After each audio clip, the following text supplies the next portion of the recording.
बिस्मिल्लाहिर्रहमानिर्रहीम। अस्सलाम वालेकुम व्यूवर्स। आज मैं आपके साथ पकौड़ा मिक्स बेसन की रेसिपी शेयर करने लगी हूँ जो बनाना बहुत ही आसान है। जैसा कि रमज़ान है तो रमज़ान में आप इसको बना के रख लें।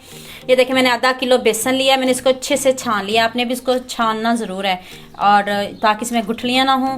तो चले आए जी, इसमें बाकी स्पाइसेस ऐड करते हैं। 1 टेबल स्पून इसमें नमक ऐड किया है मैंने, half teaspoon baking soda, 1 tablespoon लाल मिर्च का पाउडर, हाफ टी स्पून हल्दी पाउडर और half teaspoon baking powder है। ये एक बेकिंग सोडा ऐड किया और ये मैं बेकिंग पाउडर ऐड किया है मैंने। ये दोनों डिफरेंट है, अलग-अलग हैं। और ये 3 टेबल स्पून मैंने ज़ीरा, 1-2 मिनट के लिए आपने इसको रोस्ट कर लेना है। बहुत जल्दी रोस्ट हो जाता है, इसकी इतनी ज़बरदस्त खुशबू होती है।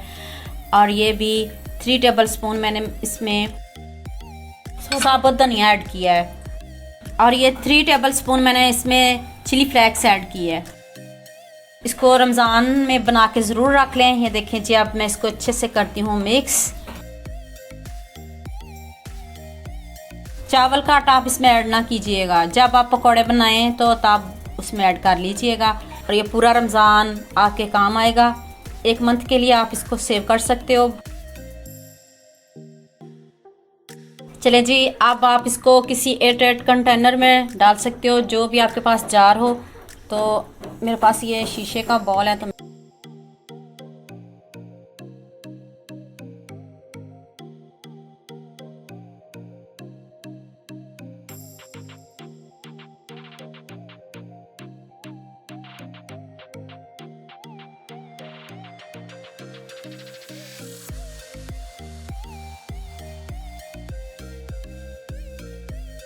तो आप इसको काउंटर में पड़ा रहने दें।